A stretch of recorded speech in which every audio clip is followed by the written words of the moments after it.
All right, I'm going to go ahead and call to order the Sherwood School Board meeting for June 3rd. And I'll go ahead and ask if everyone's had a chance to review the consent agenda and see if there's a motion to adopt the consent agenda. Mr. Chair, I move that we adopt the consent agenda. Is there a second? Second. It's been moved and seconded. All in favor, say aye. Aye. Aye. Aye. Aye. The consent agenda is adopted. With that, I will go ahead and begin with reports and turn it over to Superintendent Dr. Korte. Thank you so much, Chair Allen. And I think what we will do just right before that is have a couple of real exciting spotlight on sessions. And the first one is the recognition of our 1920 retirees. And Mr. Emmert, I'll hand it off to you. Thank you. Good evening, Board Chair Allen, Board of Directors, and Superintendent Korte. We have the honor tonight and the privilege of honoring some people who are going to be retiring after years of service for the Sherwood School District. And so tonight we'll be honoring two custodians, Kina Eaton and David Weinberger. We'll be honoring Debbie Day, who has served as a bus driver for us. We'll be honoring Lyman Miller and Jenny Hobbs, who have taught for many years in the Sherwood School District. And we'll be honoring Terry Hill and Janet Thompson, who both actually retired last fall after serving as instructional assistants tonight. So at this time, I just want to wish all of them the very best as they move into this next chapter of their lives. We're excited for all of you, and we're going to miss all of you horribly. Thank you for your years of service. And Miranda Johnson will introduce our first couple.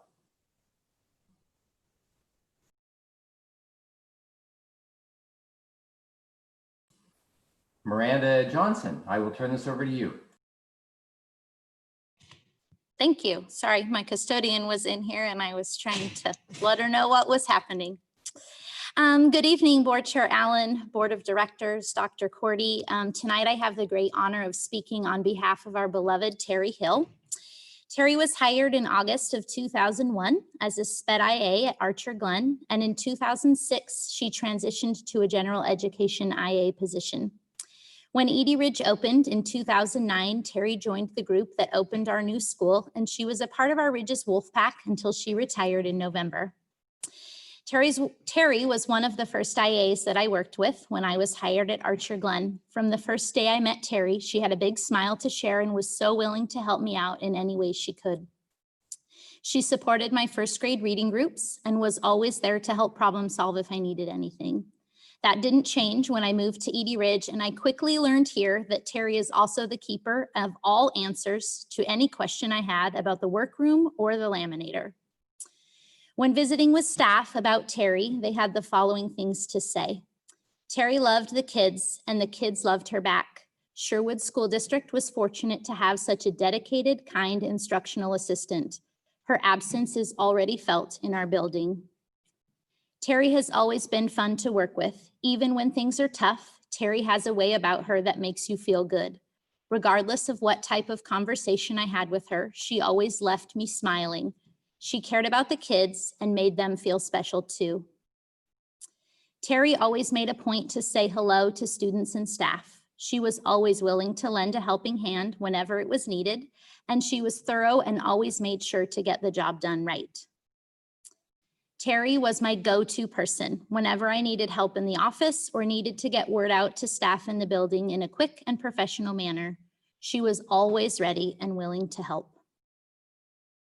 I would have to say that I completely agree with all of these statements. Terry was a very important part of our Edie Ridge family, and I am so thankful for the positive impact she has had on the lives of our students. It has been an honor to work with Terry, and I know that she has been greatly missed since she retired in November. The contributions she has made to our district, and more specifically our IA team, will have lasting effects for years to come. We are blessed to have had her as an important part of our Sherwood School District family. We wish Terry the best of luck in her next adventures, and we hope she enjoys every minute of her well-deserved retirement. In addition, I am honored tonight to also recognize Miss Janet Thompson for over 21 years of service to the Sherwood School District. Janet was hired in 1998 as a SPED instructional aide at Archer Glen. In the years that followed, Janet supported special education students in her role at Archer Glen, Middleton, and Hopkins. In 2007, she added the role of speech and language pathology assistant and began working in both roles to support students at multiple schools in Sherwood. Janet also helped open Edie Ridge and served as our SPED IA and speech assistant here until she retired this past December. It has been my absolute pleasure to work with Janet. I first got to know her when one of my students joined her for speech during my second year at Archer Glen. The care Janet took in supporting this student was a true testament to the person she is as an educator. My students loved Frosty the Snowman, and even in May, Janet was still planning Frosty the Snowman speech lessons just for him. When I transferred to Edie, that same care and love for students was evident in everything Janet did. I especially enjoyed watching her teach 5th grade math alongside Mr. Godfrey. She had an amazing ability to make students feel included in class lessons and yet also supported in their own individual learning goals and tasks. When visiting with Edie staff about Janet, they had the following things to say. Janet loved working with kids. I loved her honesty and her no-nonsense way of thinking and doing things. She didn't like fluff. She liked to get down to business and get a job done. She was fun to work with, and I've missed seeing her in our building. Janet always got down on students' level to make sure they knew they were seen and heard. She worked hard to create a relationship with each student she worked with so they knew and understood that she was there for them. Janet has been a bright spot in our school. She cared about all of her students, and I know she loved coming to work each and every day. She had a special place in her heart for those students who had a harder time at school, and she gave her all to supporting them in every way she could. Her smile in the hall always made my day, and I miss seeing her so much now that she has retired. As we wrap up this year and reflect on the many years of amazing service Janet has given to the Sherwood School District, I know I speak for many when I say that I am thankful Janet picked our district as her home. Janet has made a positive impact on the lives of more students than we can count, and I have no doubt that the legacy of her instruction will continue for many generations. Janet is the kind of teacher that quietly goes about her day, but makes a huge impact on everyone she helps. She is an amazing advocate for kids, and we were lucky to have had her as a part of our Edie Ridge family. We wish her all the best in this next chapter of her life. At this time, I would like to introduce Tim Smith to share the staff retirement from Archer Glen. Thank you, Miranda. Good evening, Board Chair Allen, Board of Directors, Dr. Cordy, and team. It really is an honor this evening to recognize a longtime employee of our district who, like Mr. Emmert said, has decided it's time to close this particular chapter on her work life, and that's Miss Jenny Hobbs. Jenny's career started in 1983 when she was hired by Portland Public School District. For the next 15 years, she'd go on to serve students in grades 3, 4, and 5 in a number of different Portland Public elementary schools. And then in 1999, she was hired by Nancy Sheeran to work at Hopkins Elementary. That's where she and I met first time. She worked there for 12 years in grades 2 and 3, and then for the last 8, she served as a 3rd grade teacher at Archer Glen. So in all, Jenny has faithfully and lovingly served the students of Oregon for 36 years. You know, I was thinking about 36 years, a lot has happened in that time. And, you know, so here's just a little taste of some of the kinds of things that have been a part of Jenny's world as she has embraced her teaching career. She's weathered shifts in district, state, and national leadership. I don't know if it matters, but incidentally, she has started and is now ending on a Republican administration in Washington, D.C., from Ronald Reagan to Donald Trump. She's weathered multiple funding crises, a litany of curriculum adoptions. I can't help but think about the phonics versus whole language wars of the 1990s. She's seen the shift to high stakes testing and the data-driven model. She's watched the emergence of technology in the classroom, from Apple IIe's and floppy disks and Commodore 64s to Chromebooks, Google, and the internet. She's witnessed the transition from duplicating machines to high-speed wireless printers and overhead projectors to dock cameras. She got to experience firsthand the impact of the passage of Measure 5, 911, No Child Left Behind, the Common Core, and now, of course, a worldwide pandemic. And through it all, she served with a really steady commitment to continuous personal and professional improvement.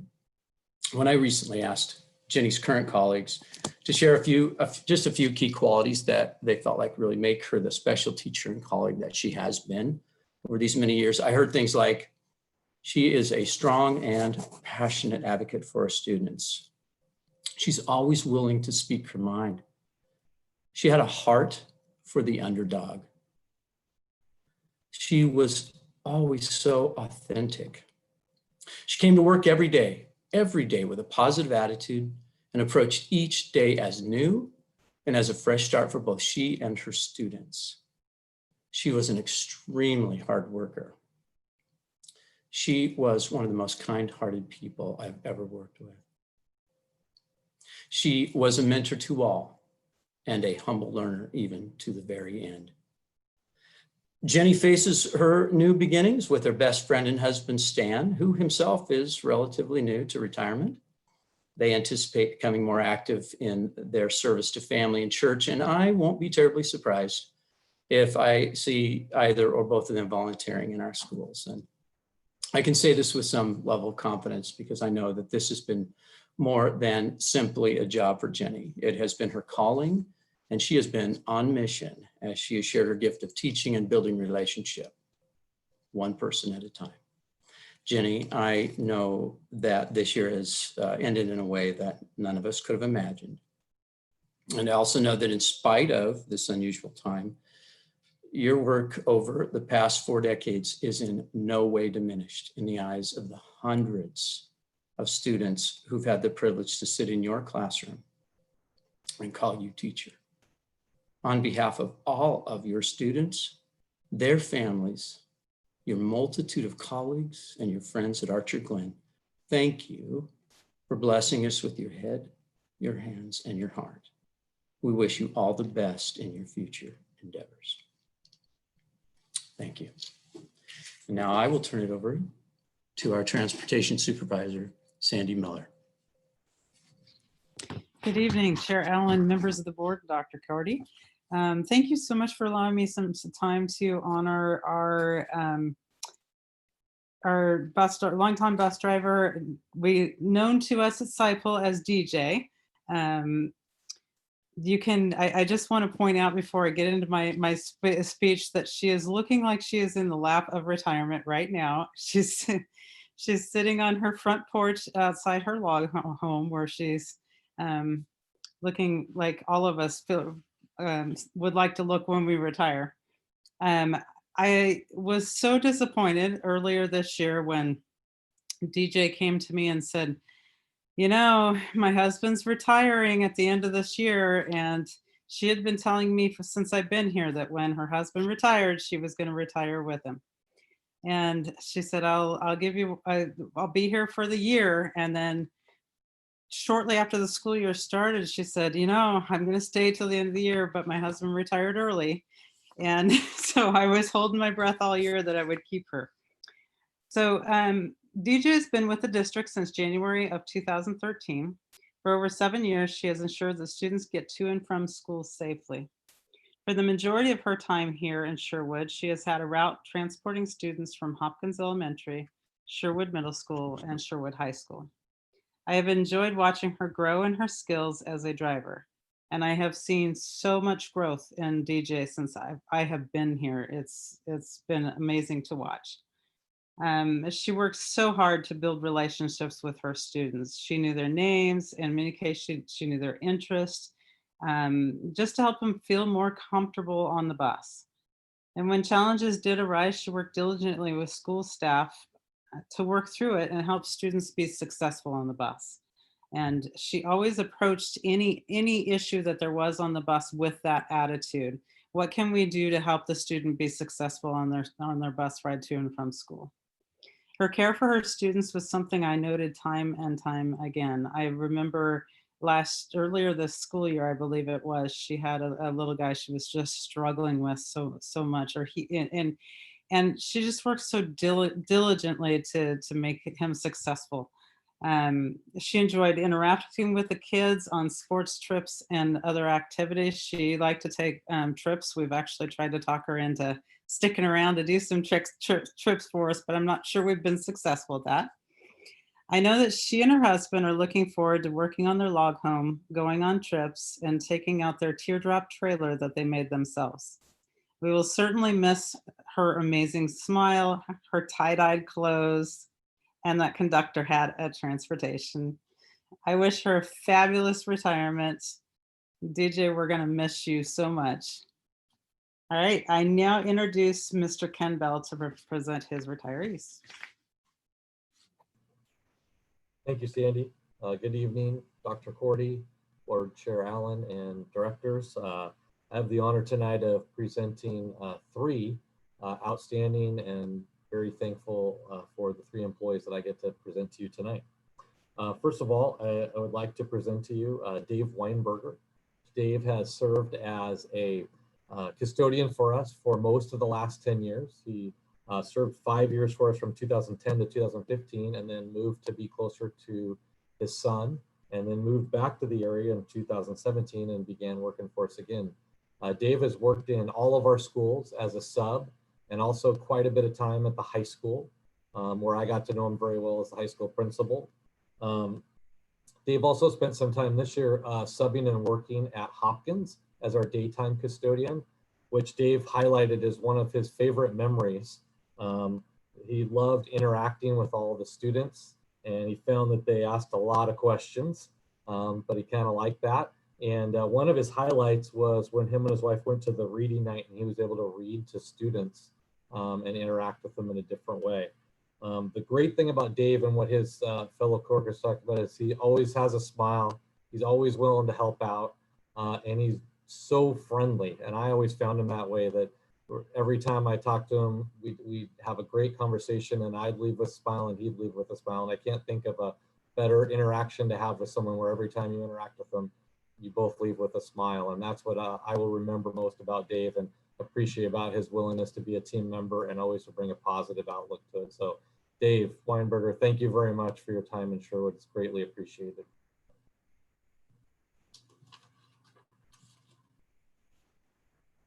Next, I'd like to talk about Kaina Eaton. Kaina actually moved to Sherwood and has been a part of our schools, or at least around them, since 1964, when she moved as a fourth grader into Sherwood and started in Sherwood schools.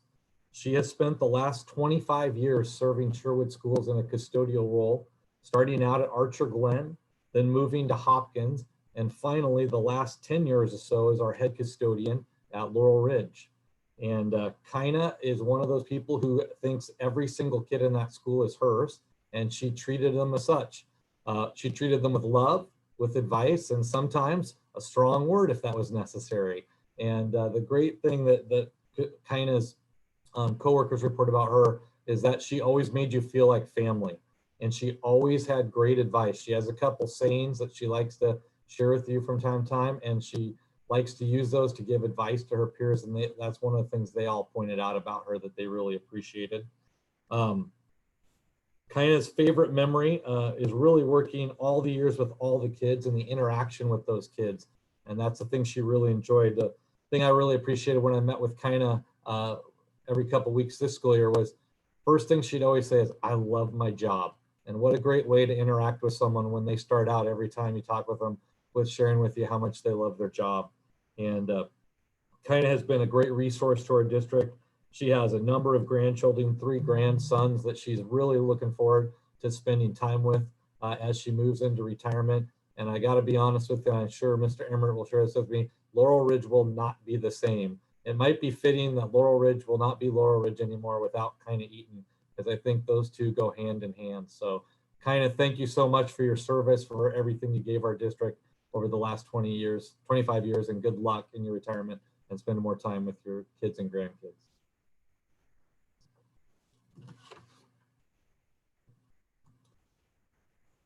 And lastly, I'd like to present Lyman Miller. Lyman has spent 36 years as a teacher, all of that in Sherwood School District. He spent the first 12 years of that as a middle school social studies teacher at SMS, and then the last 24 years at Sherwood High School as a social studies teacher. A great deal of that time spent as an AP US history teacher, which is where a lot of students interacted with him. Lyman also served as the Model UN advisor, exposing a lot of kids to government and the forms of government. And Lyman has a great love of history. And I was a social studies teacher, so I was particularly interested and loved going into Lyman's classroom. But one of the things that Lyman did that really connected kids to history is he had a great understanding of Oregon and even local Sherwood history.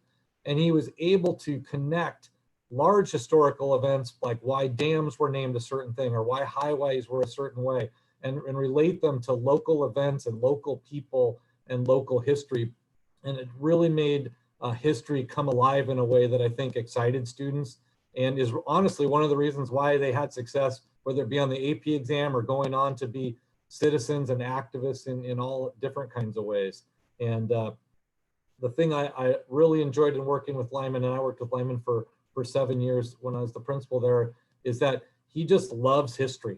And I think that the biggest thing that you can do with students in your subject area at the high school level is if you love it, they're going to find a way to love it. And if they see that you love being there every day, and Lyman got there every day excited to share history with high school students, and that oozed out his pores, and they felt that with him. And Lyman is really looking forward to being able to spend more time with his family. He is considering teaching part-time moving forward. And he has 3 young grandchildren that he's really looking forward to spending time with. And Lyman, thank you so much for your service. I don't think Sherwood will be the same without you, and good luck in your endeavors moving forward. Thanks very much. All right, thank you. And with that, I will turn it back over to Chair Allen. Thank you very much. And Terry, Janet, Jenny, DJ, Dave, Kinda, and Lyman, on behalf of the entire board and all of us in the district, first, I want to say congratulations on your retirements. Second, I want to say thank you for your combined, I didn't keep track of the math, but I'm pretty sure it's centuries of service to kids in Oregon. And third, I do want to actually say I'm sorry. Mr. Smith made reference to it, but much like for our graduating seniors, this is probably not the way anybody quite anticipated their time with us ending. And I'm sorry that you're sharing in that kind of an experience that we're all sort of dealing with right now. But I do want to give you an opportunity to have the last word. I'm not sure if all 7 of you are on the call today, but maybe quickly I'll just go through folks in the order that they were recognized and see if they'd like to say a word or two. Terry, how about you, if you're with us?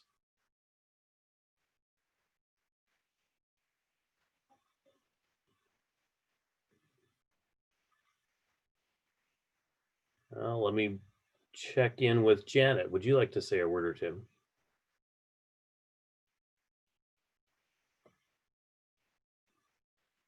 I'm looking for signs of anybody who looks like they're talking with their lips moving, but no sound. How about Jenny?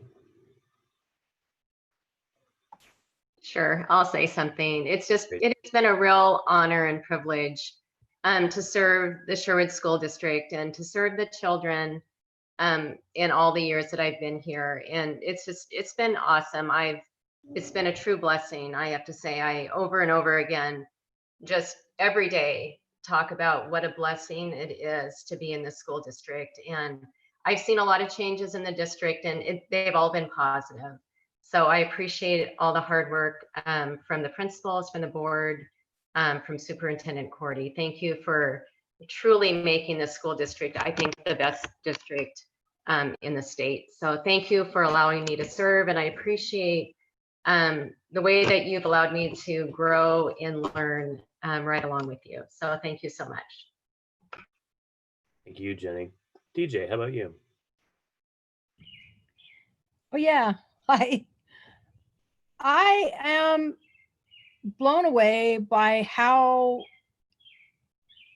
much you guys care about the kids and how things are done. And I've been glad to be a part of that. And I'm glad that as a driver, that people recognize that I am part of that team. And I wanted to be part of that team. And I felt like I was a part of that team. And I wanted those kids to have all the really good stuff. And I know they'll continue to have that. And thanks for letting me be part of that. Thank you, DJ. Dave, would you like to say a word or two? Hang on, you're on mute there a little bit yet. Okay. I just wanted to add to what Ken mentioned, what I put down, that I really enjoyed working through the school district. In every school, I was a sub, so I worked in every one of the schools at least once or twice. And I've always was welcomed by open arms whenever I came in. And the principals, most of them came out and thanked me for filling in whoever had to fill in. And it made me feel like family. And I just loved working there myself too. And I'm gonna miss it. And most of all, I'm gonna miss the people. But my wife and my beautiful wife here, we're gonna spend a lot more time with our grandkids too. So that's about it. And thank you, Steve Emmert. I miss seeing you guys. Yeah. Oh, and you too, and Gordy. We'll come by and visit. Yeah. Thanks, Ken. Thank you. All right, thanks, Ken. Kinda, would you like to say a word or two?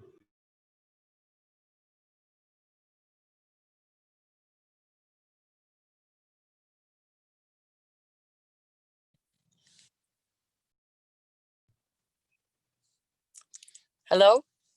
We hear you. Oh, I just want to thank the Sherwood School District for all the years of employment that I had as being a single mother.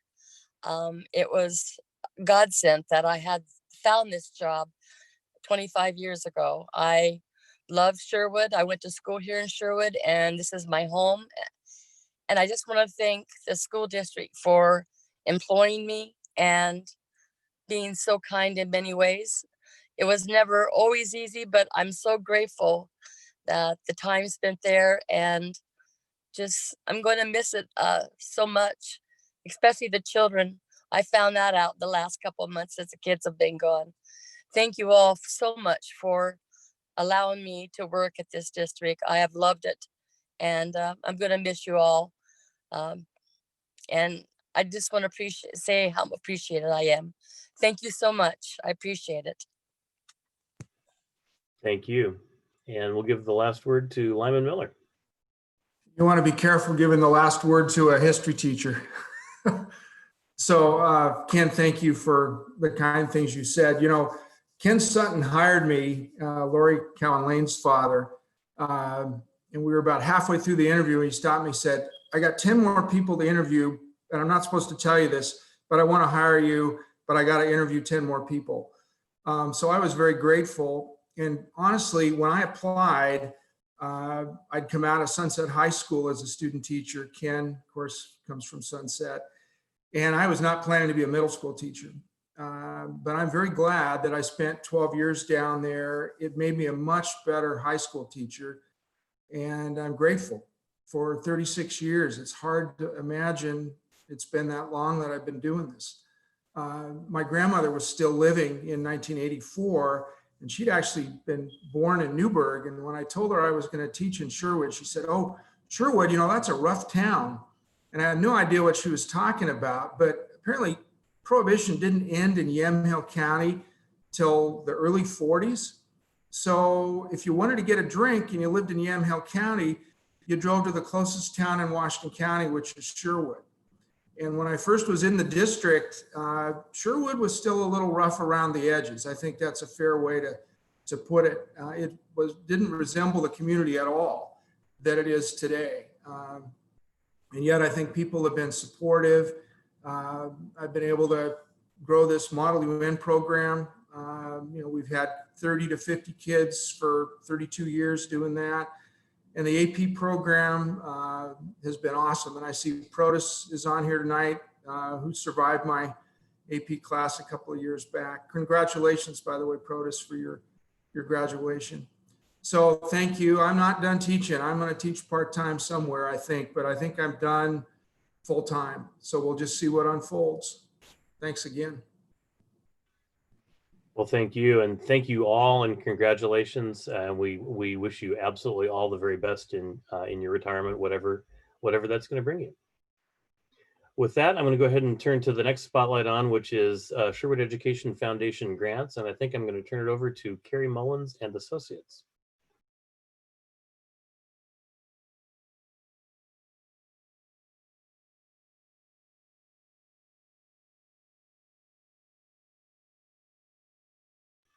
Except Carrie Mullins looks like maybe she's frozen.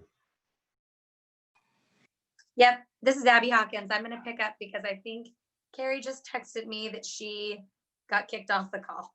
So if that is she's okay back. with you guys. Looks like she's back. Oh, she is. You need to unmute, Carrie. There we go. Sorry about that. Technology. Is it our turn? I'm assuming. It is. Thank you for having us tonight. My name is Carrie Mullins, and I'm the president of the Sherwood Education Foundation. And we're here tonight to just present to you our grants that we were able to grant this year through the Sherwood Education Foundation. So we were very fortunate. We had our big fundraising event is in February every year, and we were actually able to finish our major fundraising event in February right before everything fell apart. So we were very thankful for that. And in doing that, what we were able to do, we were able to raise enough funds that we were able to grant $81,000 in grants to the teachers in the school district this year. Yeah, so we're very excited about that. Abby actually is going to talk a little bit about the grants themselves. She's our grant chair, so I wanted to turn it over to Abby and let her tell you a little bit about the grants that we were able to fund this year. All right. Can you guys hear me? I'm unmuted. So this year, I will give you the breakdown of what we gave to each school. We granted Archer Glen $12,380. We granted Edie Ridge $6,280. Hawksview received $16,153. Middleton received $5,043. Sherwood Middle School received $19,545, and the high school received $20,650. So some of the elementary breakdown gets a little bit fudged because we have BizTown and we have other events that go across schools, but that's a pretty close idea of what we were able to hand out this year. We saw a lot of familiar grants for flexible seating, OBOB, BizTown, Oregon Trail, band, things that we tend to see year after year, but we did see requests for a de-escalation classroom. We saw a request for a new graphic printer. We saw things for dramatic play and pre-K. We saw science equipment that needed to be funded. We did a huge grant for the middle schools for art. So we were really excited this year to see some new requests roll in from some new teachers. And we were really encouraged by that. And we hope that this next year, despite everything going on, that we'll be able to fundraise again and that we will be able to provide what's needed. I don't know what that's going to look like this next year, but we're hopeful we'll be there to do that. That's all. Great. Thank you very much. And thank you for all that you've done and for the funds that you've raised. And we'll thank, I guess, Providence or luck or something like that for the fact that you had a February fundraiser and not an April fundraiser. The band program cut it even closer. Their fundraiser was up on March 8th, and I was in a back room on the phone with the governor getting an emergency declaration signed that night. So I think we all got a bunch of activities in just under the wire. So thank you all very much. with that, we're gonna move on to. Can I make a comment? Please, Mike. Okay, yeah, I just wanted to express my thanks to the board of SCF. I mean, the Sip and Spell has really been a game changer for us. We donate 4 to 5 times the amount in grants that we did before this event came on, and you're looking at 4 of the ladies on this board that have been really instrumental. And I want to specifically thank Tara Haslip, our treasurer, who is leaving the board this year and who has really been instrumental in making this event run smoothly, and makes handling of the money something that we just don't have to worry about. It just gets done, and it's open and it's reported, and you've done a great job for us. Thank you very much. Thanks, Mike. Well, thank you all. We're about to move on to, now that I have the accurate agenda in front of me, the regular reports. If you were all in a room together with us at a board meeting, this is where I would offer you the opportunity, if you'd like to move on with the rest of your evening and do that. You're of course welcome to stay and listen to the rest of the board meeting, but no one will think the lesser of you if your little box winks out and you go on to other things tonight. So thank you all very much for being with us tonight. With that, now I think I will actually call on Superintendent Cordy for her report. Thank you, Chair Allen. So this evening I am going to read to you my thoughts that I want to share in my report. It's there's some thoughts that I put together that I do not want to, they mean a lot to me, and I don't want to let pieces of this slip my mind. So please bear with me. May 25th, 2020. It was a Monday. It was the day we had off of work in honor of Memorial Day. That's traditionally the time of year when we celebrate the beginning of summer. Even with the impact of COVID-19 and the lack of ability to celebrate in traditional ways, people in my life were excited to usher in the beginning of the summer season. It was on that same day in Minneapolis, Minnesota, that George Floyd allegedly made a purchase with a counterfeit $20 bill, and not long after died, after the knee of a police officer had been placed on his neck for nearly 9 minutes. Every time I watch the video footage of that fateful evening, I'm even more deeply stricken with horror and with sadness. I, like many Americans, am outraged, and cities all across our nation are erupting in protest over George Floyd's death. As an ally of my Black friends and coworkers, as a friend, and as an American who believes that all men and women are created equal, I have not known what to say or how to say it. Yet I know that silence can give the impression of complicity, something I would never want to do. I've been tempted to ask my friends of color for their guidance in knowing what to do to help. And then I was reminded that they should not be put in that position. They should not have to help those of us who have experienced white privilege our entire lives decide what to do. That we should instead look within ourselves and educate ourselves for the action we can take, words we can speak to help address and correct racism and other inequalities of all types.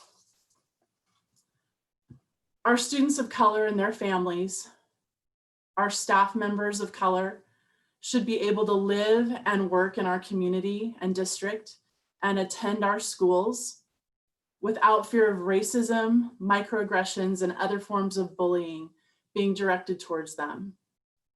This is where we can make a difference. This is where we can clearly lead and work together to affect permanent change. We in the Sherwood School District, a predominantly white district, have been engaging in equity work for several years. We've taken proactive steps to create paths for staff and students of color to enter careers in the field of education. We've conducted book studies, engaged expert facilitators to lead us through that work. And while we strive so diligently to move this work forward, we know there is so much more to do. In this moment, I do not know what those next steps should be in our growth and development as a district, but I know that our work must go deeper. It is not enough to talk about our goals for equity. We must engage in active anti-racism as a means to challenge long-standing systematic oppression in order to create sustainable and lasting change. It is my commitment as superintendent to ensure we take actionable steps to support and serve the needs of our students, families, and staff of color. Thank you. Thank you, Heather, for that. I myself have found words difficult to come by in this time, but you're exactly right that silence is no longer an acceptable option. So thank you for those very, very well put words. With that, I'd like to turn to SCA. I see Ms. Stoffer is with us. Thank you. I will try and hold it together. Good evening, Chair Allen, Board Director, all the board directors, Dr. Cordy. Thank you for your words. Spot on. Thank you. I'm happy to be with you all tonight. And I'm going to start by congratulating our soon-to-be retired, or in Terry and Janet's case, in full swing retirees. Over the past 17 years, I have been lucky enough to work directly with 4 of these the 7 individuals being recognized tonight. And what I can say is that Sherwood students and our district in general are better because of the relationships that they built and all that they brought to the students and to the profession, to our district.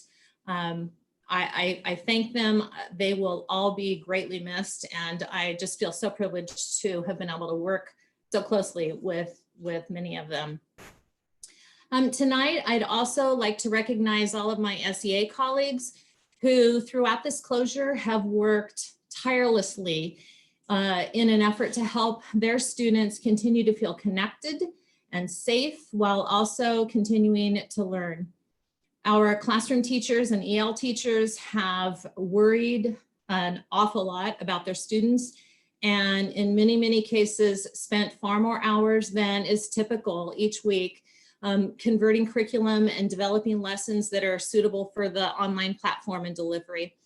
One group that I feel deserves special recognition are the educators in our SPED department, specifically our learning specialists and SLPs, who have experienced major workload increases and are doing all that they can do to still provide and serve their students. We have incredible licensed educators in this district, and I am so proud to work alongside them. SEA had significant member engagement in the conversations around work share participation leading up to our vote. We had 171 educators participate in an hour-and-a-half conversation of a meeting, which was surprising and honestly unprecedented, but certainly evidence that our teachers really cared about the topic and also about the financial well-being of our district. One of the major concerns in this whole conversation that was expressed was around the pay aspect and the fact that teachers may actually make more as a result of the furloughs. And so that got our leadership team thinking about what we could do. And as a result, SEA is working with the Bowman Family Foundation to establish a special fund where Sherwood teachers will be able to donate the additional pay that they receive through this participation. And these dollars will go directly toward helping Sherwood families who have been affected by the pandemic. We really view it as a win-win, honestly, by being able to help the district and help our families in Sherwood at the same time. As you all know, we're closing out this school year without a new collective bargaining agreement. This spring, we were able to tackle some language pieces that needed attention, and we tentatively agreed to a few adjustments. However, without the ability to meet face-to-face, we put the remaining financial aspects on hold. We do look forward to completing the negotiations as soon as we can safely do that. I want to thank all of our building and district administration for their ongoing support of our teachers, but I specifically want to thank Gary Bennett and Steve Emmert for their partnership with me over the last couple of months. At times it was intense and it felt like sometimes we were on speed dial as we worked through issues. However, in true Sherwood fashion, we listened to each other's concerns and we worked together to find solutions. And so I really just greatest respect for them. And I just so appreciate it. Finally, tonight, I want to thank all of you board directors for your continued dedication and behind the scenes work for this district. I hope that you and your families will be able to enjoy some of the summer events and relaxation. And I do hope to see you in person in the fall. Thank you. And Nancy, thank you so much. And thank you for all you and your members have done. This has truly been, I think Jessica back in March said this year was going to need a big asterisk. I think it's something, I don't know, asterisk or asteroid or exactly what for the kind of year we're having, but your members and all the administrators and staff across the district have really stepped up and done some really miraculous stuff this year. And so thank you. I don't see anyone here from SEA or the City Council. And we're now a small enough crowd that I can see everybody on the Hollywood Squares in front of me. So I think I will turn it over for a final student update to Protus. Good evening. Tonight, I don't have really much. I don't have any updates. I just wanted to say thank you to Chair Allen and Superintendent Cody and Board of Directors for allowing me and providing me with the opportunity to share my ideas and also share the achievement and also the ideas of students in our community. And I'm just grateful for the experience and everything that I've learned from you guys. I'm just grateful just for everything. And I thank you guys for your dedication and everything that you do for our students, like in school and also in our community. And I'm beyond grateful and I'm excited that I'm gonna be a Bowman alumni now. And I look forward to just coming back and helping our community, like after my college and everything I do. And I love the Sherwood community and everything and the values and just the teachers and also just everyone is just so kind and nice. And I'm grateful to have moved here and really become part of the community. So thank you so much for everything that you guys have done for me and for all the students. And now I would love to introduce the next ASB president, Ansley Holloway. She's amazing. She has been involved in student council and also like the Sparrow Club. So she's done amazing things for our school. And I'm excited to see her do amazing things as the next ASB president. Yeah. Ansley, you want to say anything? Well, thank you for those amazing things that you just said. I'm super excited. I don't know if you guys remember her, but Bailey Holloway was ASB president in 2016, I believe.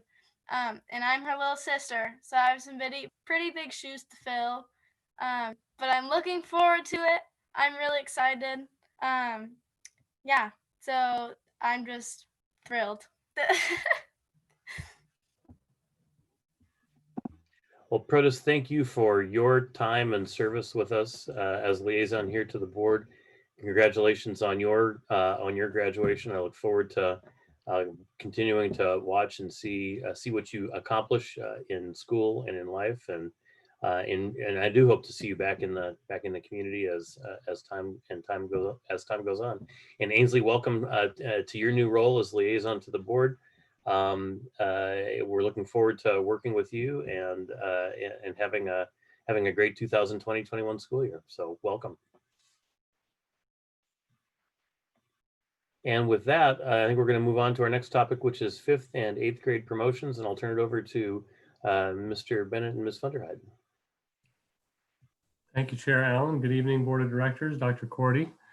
I would like to just say a couple words first. First of all, I would like to thank Nancy for her leadership in all of this distance learning thing. She thanked Steve and I, but in reality, she had the big lift and she picked quite a year to come back for one more year as SEA president, probably the most challenging run she could imagine. And she did an amazing job of leading through lots of issues, some of which are well known and some of which were not as well known, but there was a myriad of them. And I just appreciate your partnership and your leadership and your work throughout all of this.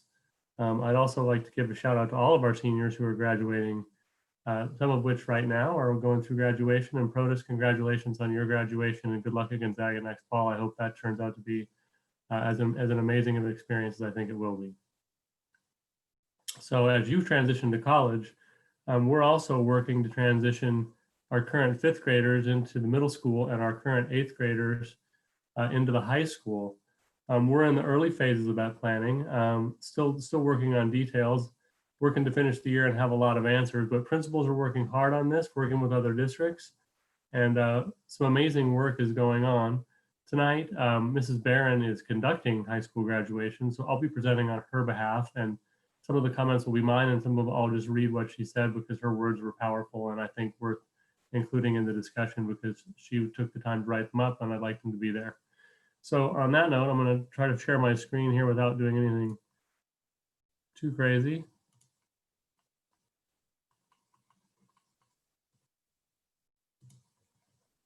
And somebody give me a thumbs up that you can see that. Excellent. So 5th to 6th grade transition plans. Still learning this new platform a little bit. So I did want to talk a little bit about the context in which these transitions are taking place. 5th to 6th grade and 8th to 9th grade transitions are among the most difficult our students ever face. Research shows us pretty clearly that 8th to 9th grade transition is particularly important. Students who struggle with that transition sometimes have trouble graduating from high school. The research is pretty clear. And when students transition from 6th to 9th grade, they don't have any existing relationships with the school or staff, and that's always hard for them. But this year will be compounded by students returning to us after 6 months without being in a school building, experience distance learning and summer vacation. And that's going to be a challenging transition for all students, but especially for our students who are moving to a new school with new teachers, with new staff, new routines, new drills. And so we have to think about this transition in a broader scale. I wanted to put that out there and just set the context for this conversation before I turn it over to Mrs. Funderheide to talk about the 5th to 6th grade transition.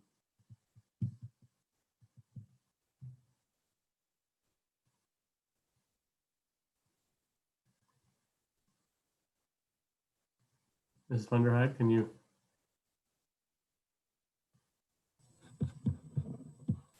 Sorry, Gary. Yes, I'm here. I wasn't sure if you were handing it off to me or not. Nope, no worries. It's been quite a day. So sorry for the confusion. We had our end of year closure for both middle schools today with all staff. And so it was really cool and pretty emotional. But we're excited to talk. Thank you, Board Chair Allen, Superintendent Cordy, and Board of Directors to talk about some transition work that's happening from 5th to 6th.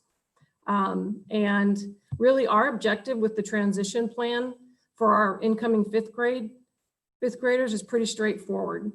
We want to welcome students, begin developing relationships with administrators, teachers, classified staff, as well as counselors. We want to reduce anxiety that sometimes comes when moving from the elementary to the middle school.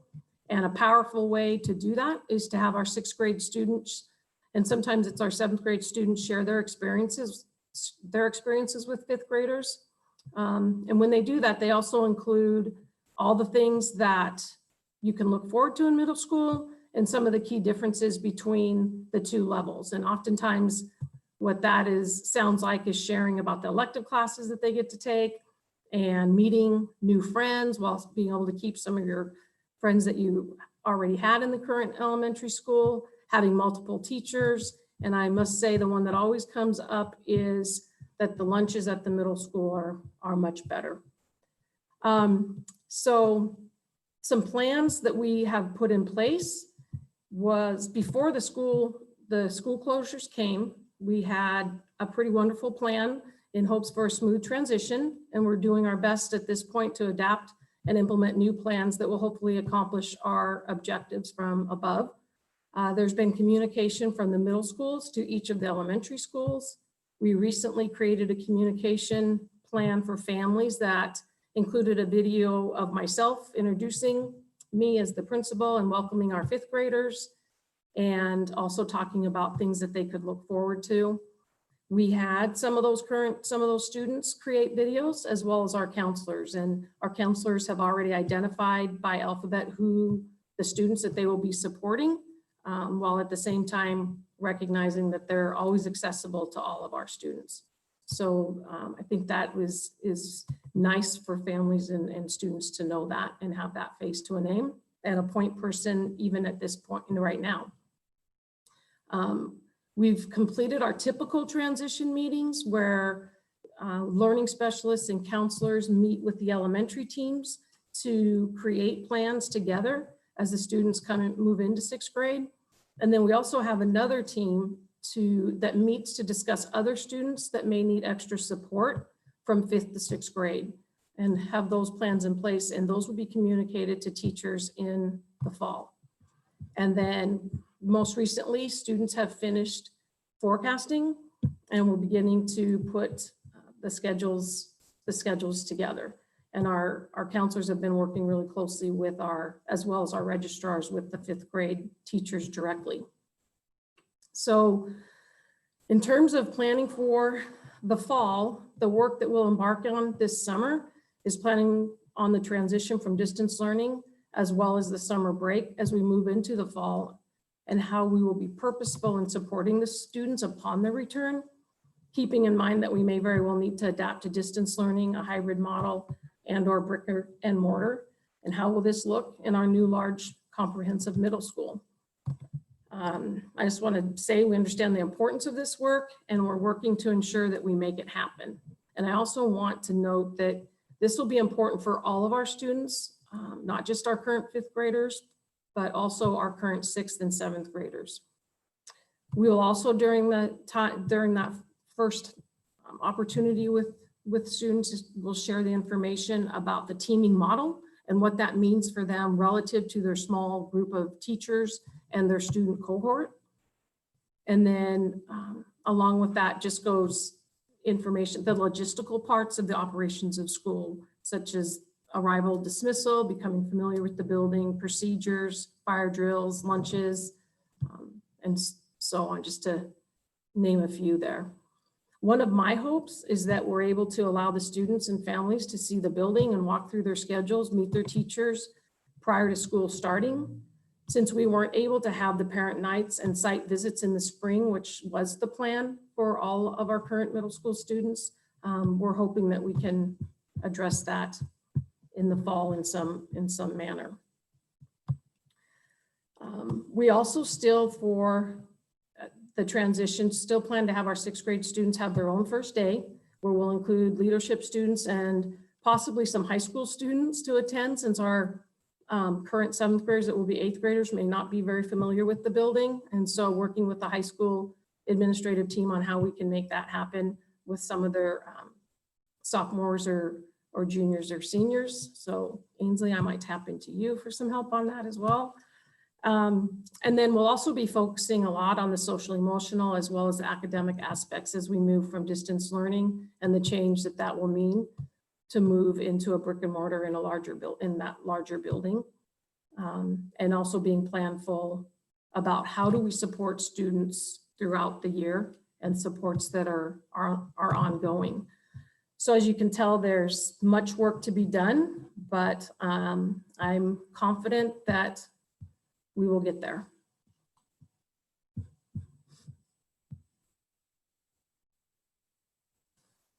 Thank you, Mrs. Funderhyde. In terms of the 8th to 9th grade connection, as I talked to the high school about their plan, one of the things that they just continually emphasized was it's about connection. It's about connection between students and staff. It's about connection between students and other students.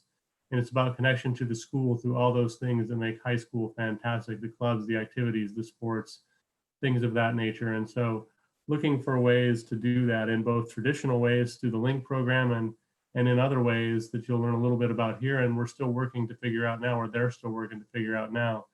And then addressing the social emotional piece, I wanted to read Mrs. Barron's words here. She said, "We also recognize that we must intentionally welcome students back to school, and that will require attention to mental health, emotional health, etc., in addition to academic support.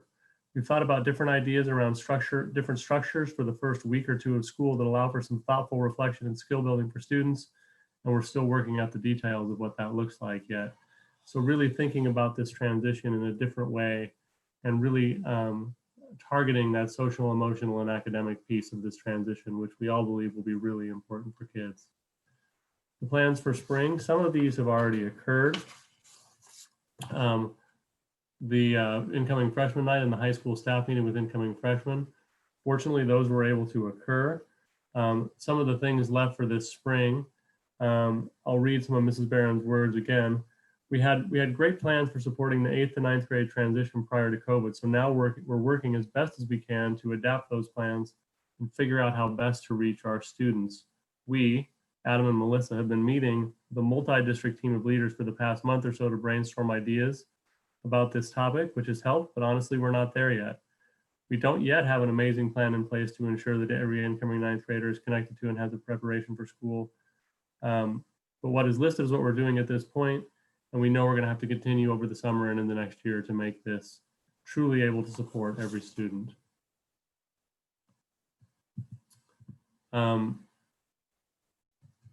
plans, the same transition meetings that occur for the middle school. These are just critical transition meetings for our kids who need it the most, with middle school staff occurring in May and June. The staff is attending 8th grade promotion next week and passing out high school swag to all of the students. And I did want to talk a little bit about, we showed the communication from the middle school that they sent home. The high school has been sending home more emails with videos embedded in them. I did want to talk a little bit about the email that I saw from Mr. Mitchell. It was very thoughtful and touching. And I have to tell you, I would love for my kids to receive an email like that going into high school. It showed they cared about kids, they were excited about kids, and they were planning hard for their arrival. It asked the students to post questions and wonderings and thoughts so the team could continue to respond over the summer. And it included this video from Mrs. Barron, which I thought I would show you just as an example of some of the work they're doing.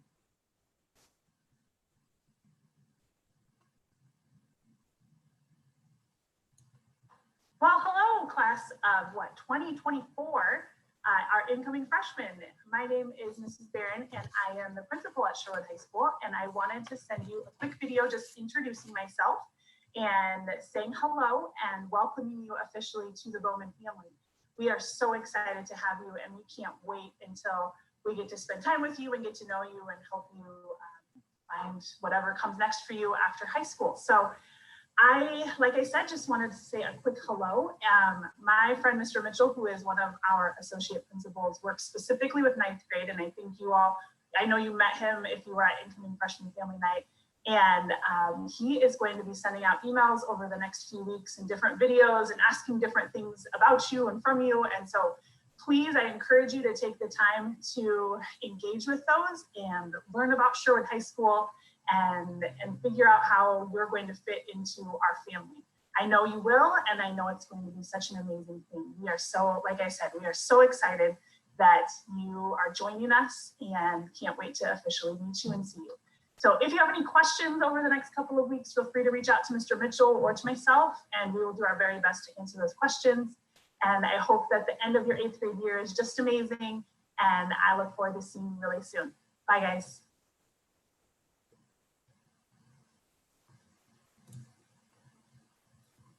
So just one example of the type of video that's being sent home by both the high school and the middle school to really try to make that personal connection with students in a time when it's really challenging to do. And we know the importance of that, and it's just been great to see them doing that work. On to planning for fall. Again, all of our students are transitioning to a new high school, even our existing high school students, just like our existing middle school students are. And there's going to certainly be operational aspects of that, just like there are at the middle school. And this will transition. These transitions will include those. But more importantly, and more challengingly, the human aspects of this transition. Again, just referring back to the context I said at the beginning, is these students returning from 6 months without being in school, some of them from better home situations than others, some of them with different challenges than others. And just making sure we're addressing those types of issues is a huge priority for the high school. For ninth graders specifically,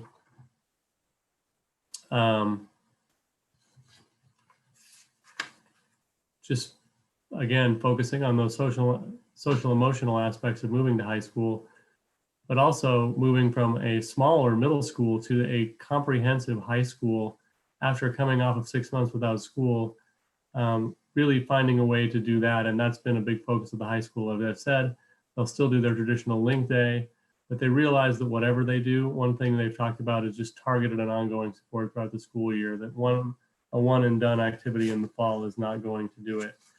And I think the one thing that Mrs. Barron and Mr. Mitchell consistently communicated to me was that this is very much a work in progress. They've been thinking about it quite a bit. They've already done a fair bit of work, and they're looking forward to really getting after it in the summer and planning for a very meaningful transition for kids in the fall. And with that, I'm going to unshare my screen, and I'll take any questions, or we'll take any questions, and I'll do my best to answer them. I'll call on Jessica in just a second, just a comment. And I think you really hit it with the ongoing social emotional needs. A little bit of our gallows humor at work has been the notion that when this is all done, we're going to have 4.2 million Oregonians with PTSD and a drinking problem. I think, the world that we're going to be dealing with is trauma-informed everything. First, I think it's becoming clear that this isn't going to truly end for a long while. And so it's going to be an ongoing source of trauma for everyone, and trying to figure out how we deal with that from a from a kid standpoint, from a staff standpoint, from a family standpoint, and while thinking about the budget issues that we're going to have to deal with and everything else. It's going to be really, really hard. So thank you for beginning to already think in those terms. I saw Jessica look like she wanted to get in. Yeah, thanks, Pat. And I just want to thank the team for such thoughtful planning to support 8th grade and 8th to 9th and 5th to 6th transitions. And there was in the presentation mentioned that 6th graders and 9th graders would have their traditional day by themselves. And I was wondering whether there's been thinking, I know that this would take away from overall hours for instruction time, but whether there's been discussion about the value of maybe having their own day for 7th and 8th graders and own day for 10, 11, 12th graders to be able to get used to their new building without 6th graders there or 9th graders there, in an effort. I mean, those kids are, as well noted, are going to be experiencing their own anxiety and fears about being in a space that they don't know. And when we're under pressure or concerned or anxious, that sometimes brings out the worst of ourselves, even though that's not who our Sherwood students are and certainly wouldn't be their intent. And just thinking about, what does that look like to be able to, has that been part of the thinking about trying to give them some time to adjust to a new space without traumatizing people that are both new to a building and new to that cohort?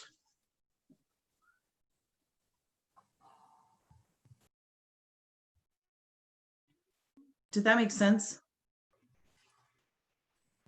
So Gary, this you're might, muted. I can speak to just the under the current model and that we have worked and had conversations about 7th and 8th grade having not necessarily a separate day, like calendar day, but separate first day of school that they've never had before.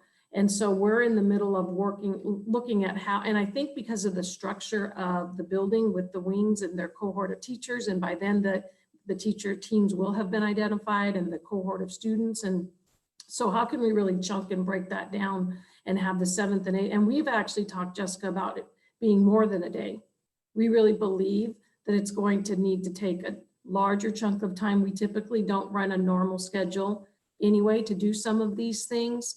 And we're just anticipating that we're going to need to have a longer period of getting to know students, getting to know the building and the procedures, the social emotional part of things, where are students academically at this point in the fall. So that is something that we've been talking about at the middle level. We don't have the details worked out, but I've made it pretty clear to our teachers that 7th and 8th grade staff and classified staff need to have a mindset that we have with our 6th graders. And what does that look like? Eric, did I see you trying to get in? Yeah, I just would address from what I know of the high schools. I don't know if you said Gary or Eric, but I'm going to assume it was me, so I'm going to go. She has talked about, they've explored different structures, as I mentioned, for what that first couple weeks of school might look like to transition kids properly and to ease kids back in, and to assess where kids are at both academically and socially, emotionally. I don't know any details of the plan. I don't know that they have the details of the plan, but I know it's squarely on her radar and the radar of the team. Thank you. Thank you both. That's really, really helpful. And I have full confidence that you're doing this with a lot of thought and care. I just want to say from this board member's perspective that I think that there's getting this right may mean that what our hours look like, that we have to fess up that Division 22 assurances aren't exactly what they should be, but it's way more important to get these transitions to new buildings and back to school to get that right. And I'd rather tell our community we didn't quite meet Division 22 in order to make sure that we are thoughtful in how we do this so that our kids feel supported, and recognizing that next year may ebb and flow and look very, even more disruptive potentially than this year. Other questions or comments? Just briefly, I wanted to, I think the contents of the videos are great. I love how the middle school ones have the perspective of a boy and a girl. And at both the middle and the high school, they're getting introduced to their counselors early, in a sense, not waiting until they're at the building, but actually getting these pre-contacts from them. I think that's going to be, I think it's going to be very helpful. Thank you. I don't ordinarily put you on the spot, but I'm wondering, Protus or Ainsley, if either of you have any thoughts about this.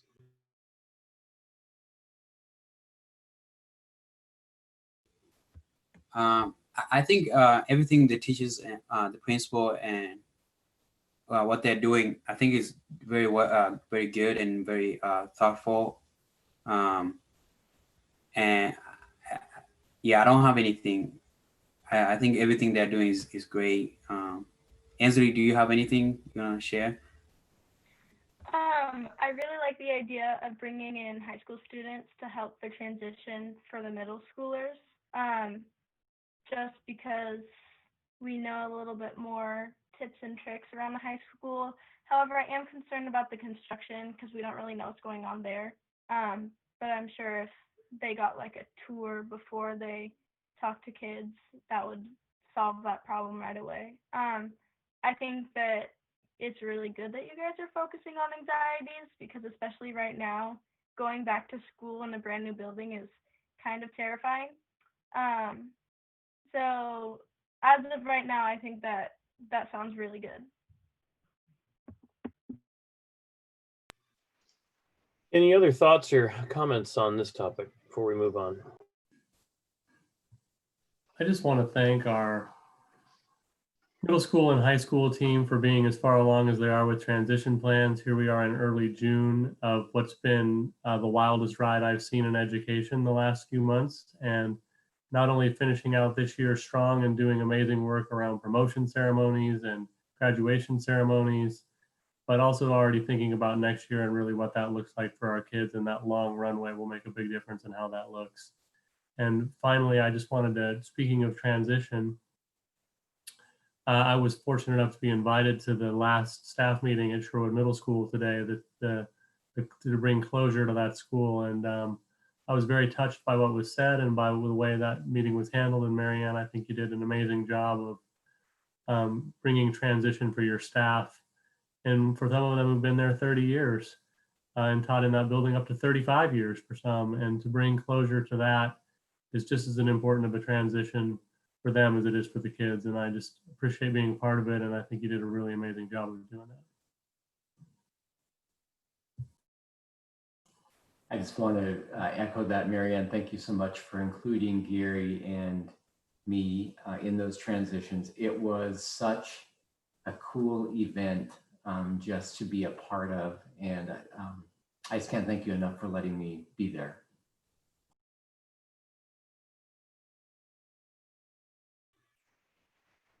All right, let's go ahead and move on to our next agenda item, which is bright spots.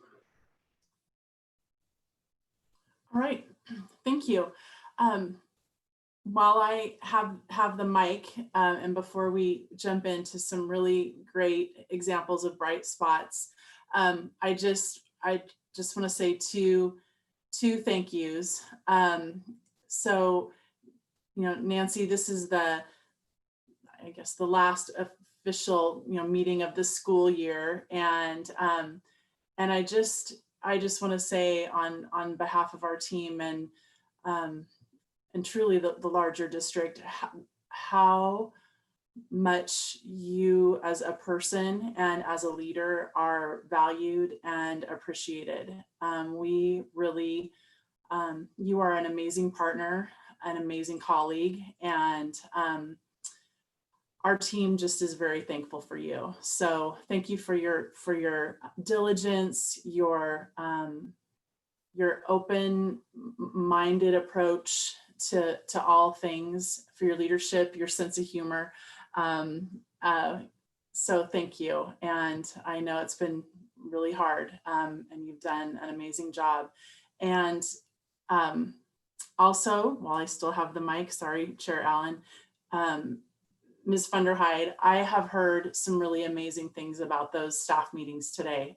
And so I just, what I have heard is that the way that you offered Laurel Ridge staff and SMS staff to have an opportunity to say goodbye, if you will, to the buildings and the memories that they have in those buildings was really well done. And it's not lost on me how hard that must have been to, for one, plan and execute remotely, but also it's not lost on me your career that has been in one of those buildings, and what that must be like for you too, and giving space for you to also be able to say goodbye to that chapter of your career. So thank you so much for your thoughtfulness and your leadership.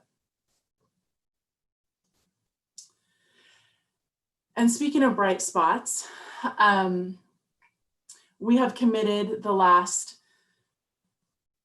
couple of months that at each board meeting, we're going to highlight some really cool things that are happening, that people are doing amidst COVID-19.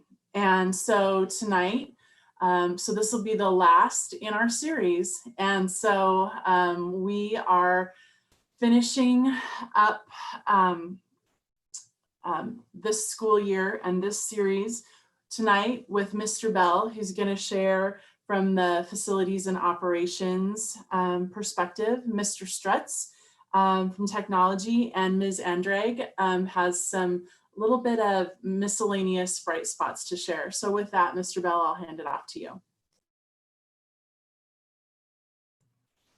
Thank you, Dr. Cordy, Board Chair Allen, directors. Today, I'd like to share with you a couple of the real bright spots coming from our facilities and operations part of the district.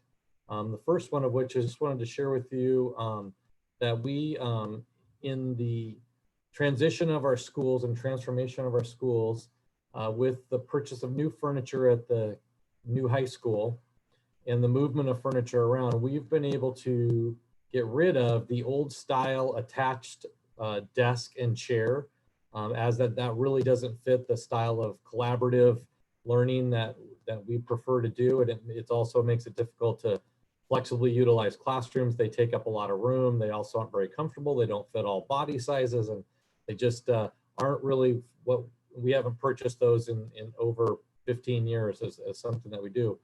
So what we were looking at is we were looking to get rid of about 600 of those desks, and our partners at Cornerstone were able to hook us up with a company called IRN. And IRN connects school furniture with third world countries and their needs for furniture.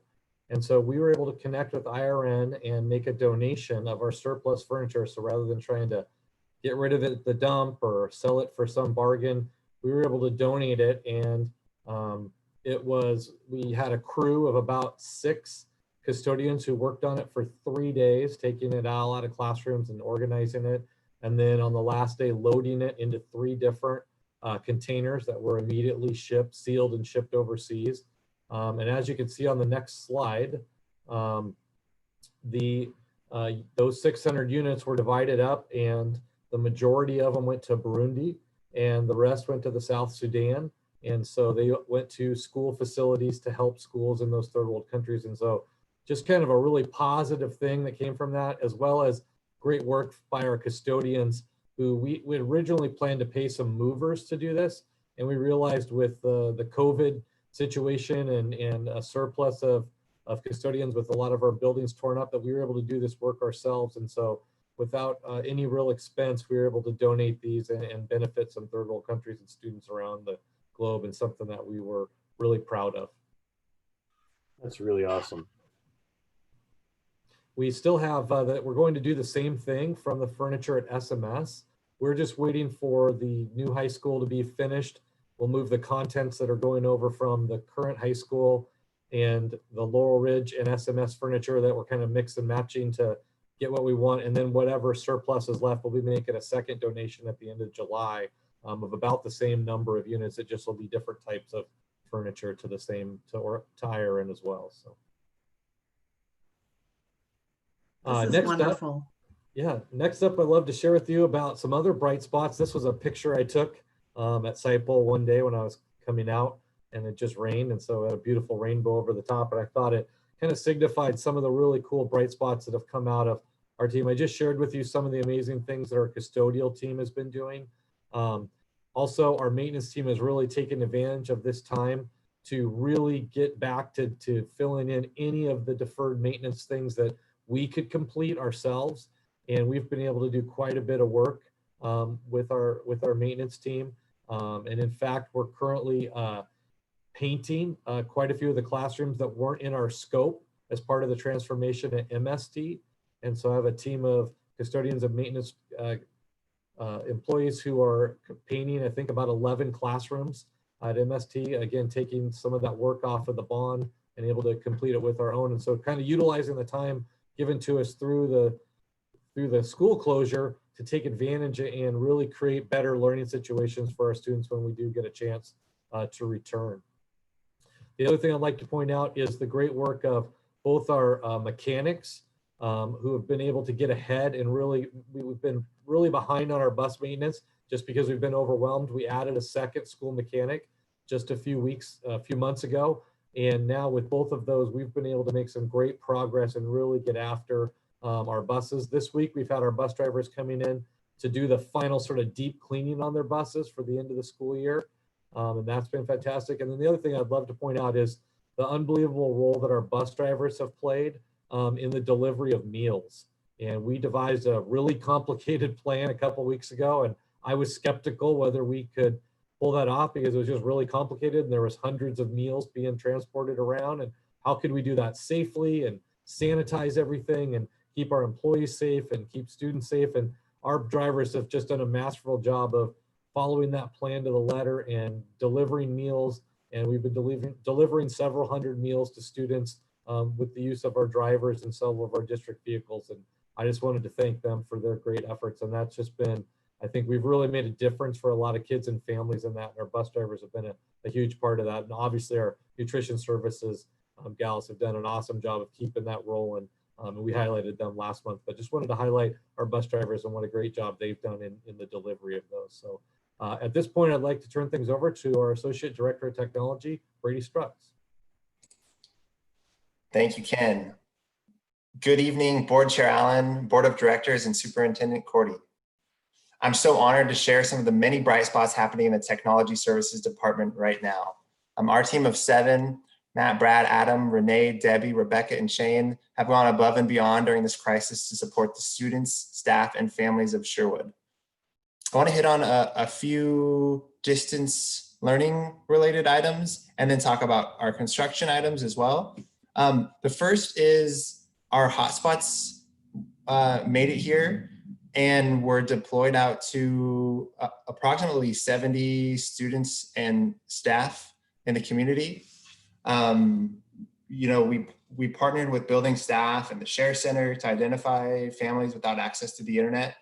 And, you know, between our technology hub and making home delivery visits, we were able to get almost 70 families connected to the internet. And it's just really exciting to be there.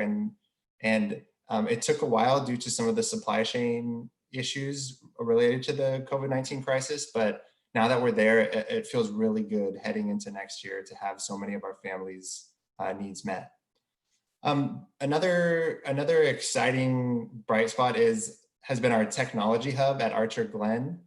We needed a way for families to get technical support, and you know, with our options limited, we devised an open air technology hub at Archer Glen, and we have hours 4 days of the week where staff and students can come by and drop items off and pick up other items so that we can still meet all of their needs. And that's been a really exciting new development. And finally, we had the opportunity to partner with HR to try and meet a need on a really short turnaround. And it was the need to be able to collect signed documents from all of our, 550 or so staff that are out working remotely. And so Adam Cohen, our systems analyst and programmer, worked with the HR team to select and deploy a digital signature program so that we could get all of our Workshare application paperwork done in a really short window. And that was a really, really exciting success. The next slide touches on our many construction projects. Going into this summer, for the last couple of years, we've been gearing up for this to be our busiest summer ever. And boy, were we right. But the other half of it is the construction projects. And so the team of 7 has been just planning diligently for years to support the 5 construction projects, including the new school. And there was a new timeline on starting the transformation work, and they jumped into action, all hands on deck. Everybody made an appearance working around teacher schedules and some shifting construction company schedules. And you can see stacks and stacks of overhead projectors and cables and cords and other various technology peripherals. And they got buildings cleaned out, and it's such an amazing turnaround. And all of that technology is safely stored and ready to be redeployed next fall. And that was just an awesome accomplishment for them. I included a picture of one of our networking rooms at the new building, and to us technology people, that's just a beautiful new setup, and that's just a really soothing nice color-coded, organized wall of cables. And we got internet live to the new high school, and that was a huge, huge accomplishment. And our network engineer, Brad Buys, has done so much work coordinating with the city and the county and our many construction partners. And to have internet there and live, we were able to support some of the first critical operational systems that need the internet to run. And that was a huge step on, spreading the network throughout that really impressive building. And so that was just an awesome milestone to hit. Finally, our telecommunications project is just vast and expansive, and it's one of those details that's easy to not think about, but setting up our telephones has been such an amazing undertaking. And so I wanted to include a picture of our stacks and boxes and rows of phones that have to be individually programmed and labeled so that we can put them into all of the new classrooms and use all of our new phone numbers this summer. And Debbie Hatfield, our telecommunications specialist, has been just hard at work with that. And again, it's the result of months and months of careful planning and then just really tireless work. And I'm so proud of the way this team has responded to the rapidly evolving situation. And I'm really excited for the work to come this summer and next fall. Thank you. I'd like to turn it over to Christine.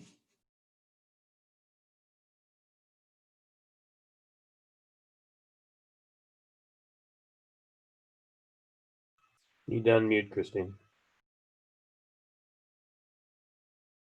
Thank you, Chair Allen. I clearly was multitasking too hard. So thank you, Chair Allen, Superintendent Cordy, and Board of Directors. Tonight, as Dr. Cordy mentioned, I have kind of the miscellaneous items, which I'm really excited about personally. So this first one is related to our admin council meetings, our administrative council. And this is composed of 26 administrators in the district. And as you know, one of our district values is relationships. And this team of leaders has worked so diligently throughout the closure to take that value and bring it into staff meetings and into the way that we're connecting with our students and our community. And we've just been really creative and innovative in that way, as we've shared with you in some of our other Bright Spots presentations. But we know as leaders that we have to model the values that we want to have in our district. And so what I wanted to share with you tonight was that we are also taking that value and making it central to the meetings that we as leaders have with each other. We went from having a once a month all day admin council meeting to having weekly meetings. And there is just so much work happening and very full agendas of very technical or high stakes items. And even with that, we have really concentrated on maintaining our relationships amongst that team. This has included meeting consistently within small groups to check in with each other or to talk about kind of self-reflective prompts, sharing team member affirmations so that we can thank each other for the work we're doing and be recognized, and then really making the effort to celebrate when we can. So this photo is an example of that. Recently, we were able to creatively wish our team member, Principal Melissa Barron, happy birthday using our grid format. So I just wanted to share that. I thought it was just such a fun example of the work that we're doing as leaders to embrace those values ourselves that we want to model for our staff and our students. And this next one, this is really kind of an almost selfish bright spot because after over a year of working as the district liaison for the rebranding project, including all of the logistics and meetings and emails to make that happen, we are getting to take those deliverables that you approved in April and really getting to do the fun stuff now, which is to use them in creative ways. So over the last few weeks, I've gotten the opportunity to work directly with school office staffs and some administrators to start doing really in-depth training about how do we use these, how do we find a way to make our brands be brands and not just like an image on our website. And so it's been a really good opportunity, and within those meetings, lots of really good questions and clarifications, but just also the fun of watching people's brainstorming come to life and talking out ideas and being thought partners, working collaboratively. I've gotten the opportunity to gain some new graphic image editing software for myself and working with teams to look at fun ways to use these items as we start working with vendors. So what you see here is just a couple examples of how we're already getting underway on starting that work. So on the left, you'll see one of our district maintenance trucks where we have the new Sherwood School District logo in full color. And it just looks really awesome on those trucks, I have to say, having seen them in person. It really shows the quality of the work that happened with the development of that logo. And then on the right, and as board members, you participating in graduation, you have probably already seen these items. Our own Dr. Cordy actually got very creative with the typography of the new Sherwood High School brand and created face masks for all the participants of the high school drive-through graduation to use this week. And we additionally ordered enough of those masks that all staff members at the high school will receive one as well to use going forward. So again, getting to collaborate with our staff and actually just use these deliverables in a tangible, concrete way, to me has just been so personally rewarding and has just brought such a joyful kind of closure to that huge project that I got to work on behalf of our district for the last year. So with that, I will turn it back to Dr. Cordy if she has any closing comments. Thank you. And thanks for sharing, Ken, Brady, Christine. Those are always really great reminders, and thanks for preparing those so thoughtfully for this evening. Chair Allen, I'll hand it back off to you. Well, thank you. Can I make a quick please. comment Please, Mike. before we leave this topic? Yeah, Sorry, please. I just wanted to say how well I think the high school graduation is going. I am having a blast. It is fun, screaming my head off. I'm only doing it for 4 hours, but I'm really enjoying it. It's fun to spend all the time with the administrators. They're funny people. In fact, they're superheroes. They're spending 3 days, 12 hours of screaming their heads off 3 days in a row. And actually that includes Sue, because look at her, she's still there. And 4 days, yes, because they did deliveries the day before. And it's just draconian amount of work. And yes, they are superheroes.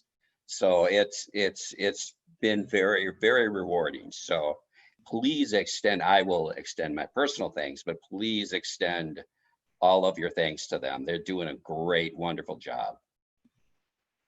Yeah, I was going to comment on the same thing. It's really been an experience. Although I will say, after your staff has spent 36 hours listening to a continuous loop of pomp and circumstance while getting insufficient oxygen through a mask, I think they're all going to need some help, just for what that's worth. All right, let's. Oh, and then I also wanted to. I'm delighted to hear that this is the end of the bright spots, because that must mean that COVID is over, which is the best news that I've heard in quite a while. So thank you for that. So Chair Allen, I chose my words carefully because I actually was anticipating that you were going to say that. It's just the end of the chapter of our series right now for the school year. How about that? So this is like a whole novel, you're telling me? I don't know. Maybe. Well, I will say, in all seriousness, one of the things that's really shined through is the creativity people have applied to solving all kinds of problems. And I'm really confident that we're going to have in-person school back in the fall. But I think the need for creativity is far, far, far from over. I think we're going to have some guidance from ODE that if it goes the way I think it's going, it'll be broad guidance that'll allow us a lot of latitude to solve individual problems and challenges and puzzles. And I think we're going to have plenty of puzzles in front of us for us to work on. So I think we've only gotten started with some of our creativity. All right, let's move on to some action items. And I think the first thing we have up is high school English language arts adoption. Mr. Bennett. Thank you, Chair Allen. We have 3 high school adoptions to go. The first one is English language arts curriculum. Last month, some teachers and a staff member from Teaching and Learning, Mrs. Carroll, presented some materials up for adoption for first read, and tonight staff is recommending second read and adoption of those materials for high school English language arts. Is there a motion? Mr. Chair, I move that we adopt the high school language arts curriculum as presented. Is there a second? I'll second. It's been moved and seconded. Any discussion? All in favor, say aye. Aye. Aye. Aye. All opposed? Motion carries. Next up, Mr. Bennett. Thank you very much for that adoption. I'm sure the teachers will be quite excited about that. Next up is high school social studies textbooks. Team recommended last month several books for adoption this month, and tonight the staff is recommending the board take action and adopt those items. Mr. Chair, I move that we adopt the high school suite of social studies curriculum as presented. I'll second. It's been moved and seconded. Any discussion? All in favor, say aye. Aye. Aye. Opposed? That motion also carries. Next up, culinary arts. Thank you. The third and final recommendation for adoption tonight is our culinary arts curriculum. Mr. Mitchell made a presentation to the board laying out some basics around our new culinary arts pathway and the curriculum that goes with it. And tonight we're recommending adoption of those instructional materials for use in classrooms. Mr. Chair, I move that we adopt the culinary arts curriculum as presented. I second. Been moved and seconded. Any discussion? All in favor, say aye. Aye. Aye. Aye. Opposed? That motion also carries. Our last business item is the election of Northwest Regional ESD board member. Very helpfully, there is just a single nominee, Christine Riley. Wonder if anyone is prepared to make a motion. Like Jessica, maybe. All right. I vote that we approve Christine Riley as the Northwest Regional ESD board member. Is there a second? I'll second. It's been moved and seconded. Any discussion? All in favor, say aye. Aye. Aye. Opposed? That motion also carries. That's the conclusion of our business items. I did want to take a minute and talk about our meeting schedule coming up. Heather and I have talked a little bit about what we think things look like and what we have. Christine looks like she wants to say, oh, I forgot about public comment. Let's loop back to public comment. Ms. Andrick, is there any public comment? Dr. Allen, there is not. Glad we got that taken care of. All right, meeting schedule going forward. What Heather and I talked about is not having a July meeting, having 2 August meetings, one focused on restarting school, the creativity I just talked about, and the other focus, so that would be the first meeting in August, the second meeting in August, buying us as much time as possible for others with heavy responsibilities on their shoulder to make some decisions that we need to know about in terms of budget and focus on what our budget issues look like for the upcoming school year for the second August meeting. And then what Heather and I talked about as well is if we're able to have that be probably some kind of a hybrid in-person, as well as some people zoomed in, as well as some public engagement, something or other kind of a meeting.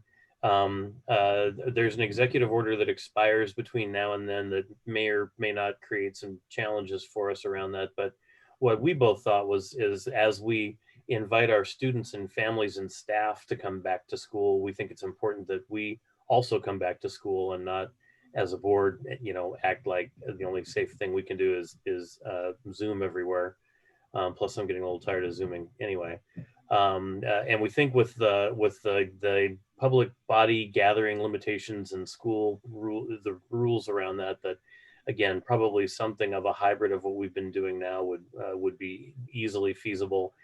In August, we may need to use something like the community room at the police station or something like that, depending on what our own facilities access looks like. But that's kind of tentatively what we mapped out for July and August. I want to see if anybody's got any reactions or thoughts about that. Mr. Chair, I heard today that the governor and the OHA director announced a 250 person limit, and we can just go outside and meet away, sir. You pretty much have to be a restaurant or a church to get that limit, but we could put a few pews in the back of the room, I think, and figure that out. It sounds good to me. This is in addition to the June 24th meeting, correct? Yes. Yeah, that's right. Great. Other thoughts? Eric? No, I just kind of had a couple things I wanted to say at the end, but Okay. nothing about the meeting. Anything else about the meeting schedule? All right, let's open it up to any concluding thoughts people have or comments they'd like to make. Eric? So I guess this is our last meeting of the year. And at our bond work session, when we saw that overhead pictures of the new high school, I guess I really kind of came to the conclusion that this is really closing the book on kind of a 25-year story of our community. And looking back on this, you know, I look back 25 years ago, and we had a graduating class of about 120, 125 kids. We had one elementary school, one middle school, one high school. And we were able to scale that up over just 25 years. New buildings, new facilities, staff, infrastructure, all of that work. And just being able to do that over such a short time frame is just absolutely phenomenal. And I think the thing that makes this district I'm just so proud to be here, is the fact that we not only scaled it, but we excelled. I mean, we have the #1 graduation rate in the state of Oregon. I mean, if you think about that, going from that many kids, scaling that much staff, retaining the culture, building the culture, all the changes that happened. I just think this is just truly remarkable, and it didn't happen by accident. And you look at the staff and administrators and everybody we've had over the last 20 years, 25 years. I just think how fortunate I am that we just happened to randomly pick a little house in Sherwood, and our kids were able to go through the system. And I just wanted to thank everybody. Thanks, Eric. Anybody else have some comments they'd like to make? I'll keep it short, but we've talked a lot about graduation, and one of the things I think that impressed me today, I mean, obviously it means a lot to the families, to the staff. It's been great because a lot of the high school teachers have been there, but we've actually had other teachers and, you know, people that have known these kids for a long time stop by at the end of the fence and do things like that. But what I really love is it's not just about the Sherwood High School graduates. It's that we didn't, you know, none of you guys quit on promotion, whether it's 8th grade or 5th grade or kindergarten, and it really matters. And you just see that all the way up when these kids come, you know, and you get to hear some of their stories, and it's just so powerful. And you talk about the graduation rate, and that's why. It's the relationships that all of you have built. And as much as I never ever want to do it again, and I'm dying with chills from my sunburn, it's been an amazing experience. And I just want to thank all of you for that. Thank you, Sue. Other comments, observations, anything you'd like to say for the good of the order? I just want to say to Sue, who is the dean of this board, I'm just so grateful for you and for your leadership and the work that you've done with the other parents to make the other pieces of this graduation puzzle so fantastic. If you have not been by to see the amazing prizes that they put together, I mean, my goodness, it's just above and beyond to make sure that these kids feel and know how much we love them and how much we care about them. And Sue, just thank you for always keeping kids at the center and being our history and for laying that last brick for all of us. Thank you. Oh, I can't thank you enough. And honestly, there's no need for thanks. It has been such a pleasure in the middle of not being able to do anything to help, to be able to go out and spend a bunch of fundraised dollars and watch these kids get it all back in prizes. I'm the luckiest one there. I was the one person in all of the grad night that really didn't lose their job. Mine just became a little more interesting. And, you know, if you're on Facebook with Betsy Fintner, I think she said it best. Throughout all of it, we, you know, there were friendships formed, there were kids we got to know, all kinds of things that, again, I really don't want to do it ever again, but that were really bright spots and spectacular. And to see the amount of care parents have taken to do this graduation and just the thanks, it's spectacular. So I'm the lucky one, so, but thank you. Well, and I just want to similarly comment, Sue, that when Eric talks about what's happened in the last 25 years, it occurs to me that you embody a large portion of not only that 25 years, but my property tax bill. So I want to thank you for your dedication over that time. Yeah, and I just made a comment earlier today. Sue basically built 3 schools. So, I mean, there were a lot of other people who helped, but no one more than you. Okay, y'all need to stop. I haven't been crying. I've been doing really well until a couple of the kids today. Not even my own, it was others, but so thank you. Yeah, I can vouch that Sue held up admirably for her own kid. I expected far more tears, and there really were just a hint. So, well done. All right, with that, unless anyone else is dying to get in, I will adjourn the meeting and Christine will cease the live stream.